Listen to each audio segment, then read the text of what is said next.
Good morning, gents, and welcome back to another week. Today we are going to talk about what to do when instead of being in factored form, we're trying to find zeros in standard form. So go ahead and jump right in. If we look at this first problem here, this original problem is in factored form. Pretty simple to find our zeros. All we have to do, if I find that one, the zero that, the opposite, so -2.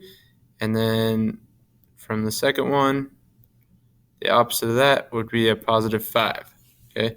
However, now sometimes we might get to this second type here. This is in standard form. Remember, standard form is ordered from highest exponent down the lowest. And if we look here, x to the fourth, then x to the third, then we're missing x to the second. That's because there's 0x to the second. -9x plus 12, which is our constant. And if we're asked to find the zeros, right now our response is probably, I don't have a clue. I don't know what to do. Okay. So today we're going to talk about that. We're going to use something called synthetic division that will help us do this. So let's talk first about some vocabulary here. So factors versus zeros. They essentially mean the same thing. A factor would be written as like a parenthesis, like x minus 3 or x plus 4, where the 0 is just what value I would plug in that would result in me getting 0. So if I plug in a 3 here for x, 3 minus 3 is 0. If I plug in a -4 here for x, -4 plus 4 is 0. Okay, so these are factors. And the second line here, those are the zeros. So with that logic, it says here that if something is a 0 of the polynomial, it will give us a remainder of 0 when we divide. Now, to divide this, 5x to the third minus x squared plus 2x minus 2 by x plus 1. That can seem intimidating, so we can use something called synthetic division. You guys hopefully did a little of this in Algebra 2. So first, let's write all the leading coefficients. And what that simply means is what are the numbers in front of each of these. So we start with, we've got a 5, and we've got a -1, and we have a 2, and then we have a -2. And draw something like that underneath it. We're going to divide. And now, since we had x plus 1 and we're looking for a 0, if you need to do this, you can, or just like we've done before, we know x would be -1. That would be the 0. So if it divides by x plus 1, then -1, if I use this with synthetic division, we should get 0 as our remainder over here. So we always start, you drop the first term. It just drops down. So we have a 5. Now I need to multiply this 5 with whatever's out front. So 5 times -1 will result in -5. And once again, we add straight down. -1 plus -5 gives us -6. -6 times that -1 out front gives us 6. 2 plus 6 is 8. 8 times -1 is -8. We add that up, -10. The last space here, think of that as your remainder. Okay, and that has a remainder of -10. So since it was not 0, that tells us a couple things. That tells us x plus 1 is not a factor.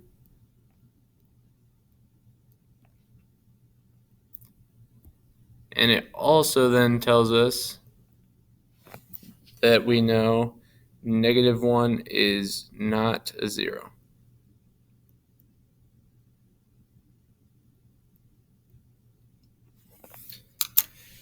So that's our process of synthetic division. If that didn't make sense, you should have been exposed to that last year. But if not, just watch again. We're going to do the second one. Now this second one, this time we're checking if x plus 2 is a factor. So we start off, let's put our leading coefficients. So I put a 1 for x to the fourth. Now be careful. There is no x to the third term, which means we have 0x to the third included. So I still need to put the leading coefficient as a space holder. So I put a 0 there. Then I'm going to put the -3 for the x squared, -3 for the x, and -10 for the constant. I draw this, and since it was x plus 2, we do the opposite there, so that'll be a -2 out front. we start by dropping the first term. So we get 1. 1 times negative 2 is negative 2. 0 plus negative 2 is still negative 2. Times by the negative 2 out front, and we get a 4. We add down again, we get a 1. We multiply. 1 times negative 2, we get negative 2. We add down, we get a negative 5. We multiply. Positive 10, which means our remainder over here, negative 10 plus 10 gives us 0.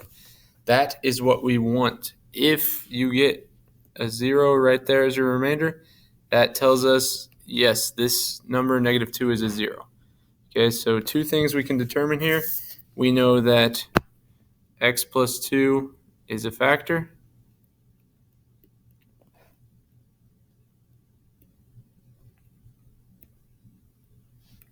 And we know that negative 2 is a 0.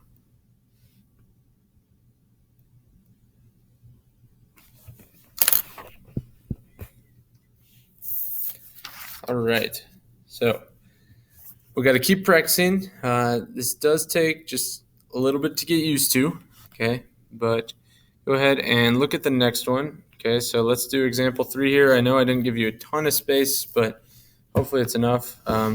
This time they said, is x minus 3 a factor? So we know that means the opposite of that would be a 3.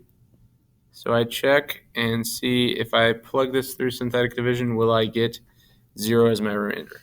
So I plug this in front of the x to the third, I have a 1. In front of the x squared, I put a 5. In front of the x, I put a negative 8. And in front of the constant, or for the constant, I put a 2. We always drop that first one, so we get 1. 1 times 3 is 3. That gives us 8. 8 times 3 gives us 24. We add that, we get 16. 16 times 3 is 48. 48 plus 2 gives me 50. So since right here that is not 0, that tells us no, x minus 3 is not a factor. All right, so now the next type of problem. Over here says, what if I'm given 1 0 or factor? How do I find the rest? So this problem here says, given the polynomial x to the third plus 3x squared minus 6x minus 8, and one of its factors, x plus 1, find the zeros. So we know one of the zeros right off the bat. I know if x plus 1 was given, then one of the zeros is negative 1. However, in our case, we know there's going to be more than just 1 0. It's x to the third, so degree 3, so we're going to have 3 zeros. Okay. Now, it's possible sometimes, oops, I'm not sure what I did. I think I scrolled down to the bottom of the page. Yeah. Sometimes there will be imaginary zeros involved, but we know there will be 3 zeros. Okay. So to solve this, we start off synthetic division using that factor we know for sure exists, or the 0, which is negative 1. So now I need to put my leading coefficients. So I put a 1 for x to the third, a 3 for x to the second, a negative 6 for x, and the negative 8 for the constant.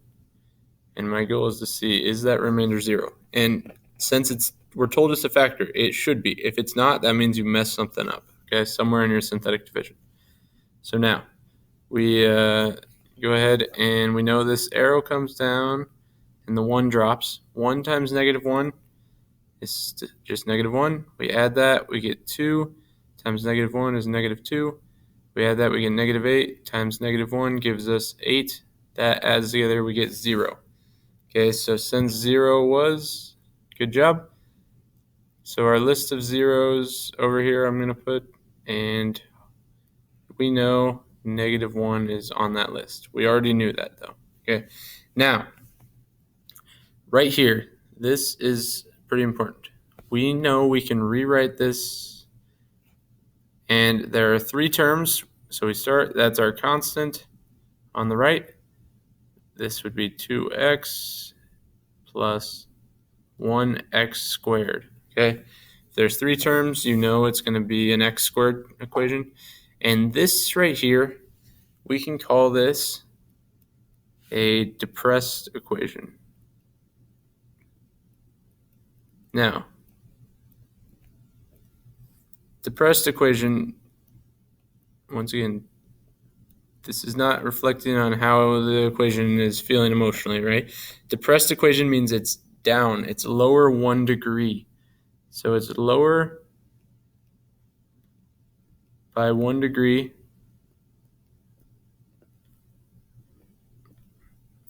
And this will happen each time you do synthetic division.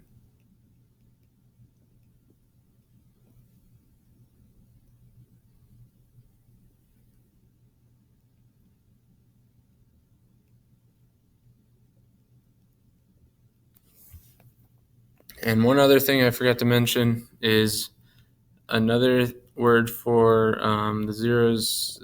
If we have the degree, we know that will equal how many zeros. Okay, I kind of touched on that. Since it's degree 3, we know we're getting 3 zeros. So take a look now. X squared plus 2x minus 8. We can factor this. We know how to factor. We know it's going to break apart. What are two numbers that multiply to give us negative 8 and add up to 2?